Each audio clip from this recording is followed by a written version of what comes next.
I'm Ron Drotos from KeyboardImprov.com, and thank you for joining me for our journey through the real book number 155. Yes, it's been 155 weeks since I started this series. I'm going through the whole book. Thanks for being here, and I invite you to do it with me, or at least pick and choose which tunes you want to look at. This week we're going to look at a tune called How My Heart Sings. And this is one of the great things about the real book, right? You never know what you're going to get when you turn the page. Next week, Steve Swallow, totally different kind of tune. How My Heart Sings was really well known and made well known by Bill Evans. 1962, he recorded it. And it's written by someone who's not a household name, Earl Zindars. And I didn't know who Earl Zindars was, and I always saw the name, you know, this was in the old real book too, I believe, but you know, who is this guy, right? But now with the internet, you can check this out. And Earl Zindars met Bill Evans in the Army. You know, they were in the Army together, armed forces. And there was some music involved. I don't know exactly Bill Evans' involvement in Army bands or not, but I know Earl Zindars had written some music that Bill Evans knew, and they became buddies and really good friends, and also on a musical basis in the armed forces. That's my point. And they stayed in touch. And Earl apparently wrote classical music and jazz, and there's something about his music that obviously touched Bill Evans very deeply, because you know, if you look at these chords, it starts on, it basically starts out in the key of C, which is a 3, 6, 2, 5, right? Very easy.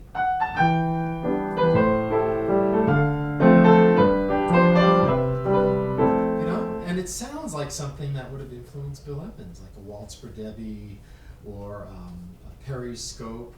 You know, those kind of chord progressions. And if you look at the early Bill Evans tunes, they're not like that, like Blue and Green, which he wrote for Miles Davis' Kind of Blue album. You know, it's not like that. He was trying different chords. They weren't as this sort of cyclical going around the circle of fourths. And it's something that has a lightness to it. The tune, obviously, How My Heart Sings, you know, it's just a, you know, what a wonderful feeling that your heart is singing. And you can bring that to the music and you can hear it in Bill Evans playing on it too. It's really one of the essential jazz tracks, especially if you like Bill Evans. And to me, when I hear it, it's got this regularity about the chords, right? You kind of hear where they're going, and it's very predictable in a good sense. You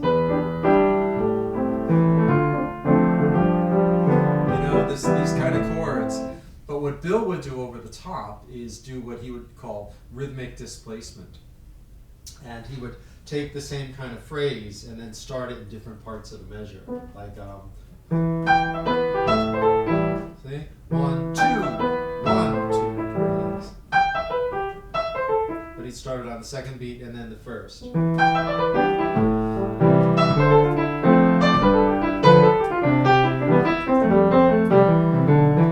That's kind of a Bill Evans almost cliche, right? He did that so much, but he was interested in that. And I'm guessing, that one of the reasons he liked tunes like this, besides the fact that his good friend wrote it, but he liked that sort of regularity of the underlying harmonies and the harmonic rhythm and kind of a predictability in some ways, and then he liked to layer something a little less predictable on the top, so you get these two layers at once. And then the tune does go to different harmonic regions that are not predictable. It starts out in C, goes to E, and then it changes. The form of the tune is A prime. It's like All of Me. It starts out, and then it goes somewhere else, and then it goes right back to the beginning halfway through, and then ends with something different. You could think of it as A, B, A, C, or A prime, either one. But it's like All of Me, tunes like that are split in half, and the ending of the second part is different than the ending of the first part. And it's wonderful. You know, it has this perplexing harmony at the end when it goes in the turnaround. Ends in C, and then there's a 2-5 to E minor. But before that, it goes to G minor out of the blue. I guess it just moves right down from G minor to F sharp, minor 7 flat 5. But I like putting in like almost like an A flat over C. You know, playing around with that. Kind of like modal voicings, A flat 6/9 9 or so, or 9th over C, major 9 over C. So sometimes I'll extend this a little bit, the turnaround. You can't do that when you're playing with a trio, but when you're playing solo piano, you can. You can have fun with the form that way. I think what I'm going to do for this is start kind of like tap into that feeling of your heart is singing. And what kind of say voicings would that be? It's probably not going to be, or that's singing in a different way. Maybe like, that kind of singing. But I don't know, lightness.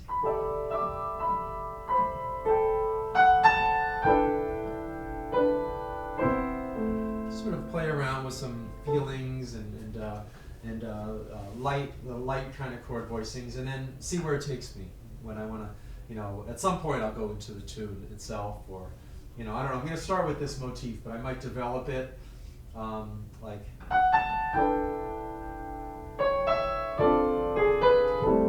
that kind of thing, or maybe I'll just go right into the tune. I don't know. I'm gonna let it totally appear, not have any preconceptions, and let's see.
interesting. First of all, I didn't quite know what voicing I was hearing. I was hearing something, and it was a minor 6/9 chord. But at first, I wasn't sure exactly, and I heard it with that C sharp on top, and I thought maybe it was some sort of A dominant. But then no, okay, got it. And so that's about listening to our inner ear, right, and letting that guide us rather than preconception. It rarely leads us astray, especially when you're just playing solo. You can do anything, really. But the other thing is, that sort of, ending a little out of the box, a little sideways. And I don't know if, sometimes we're influenced by things that we listen to in indirect ways. And a while back, I was checking out tunes that have unusual endings that kind of do that. All the way back until the 20s or I think early 30s. Louis Armstrong, the Chicago Breakdown, has a very unusual ending that just comes out of the blue.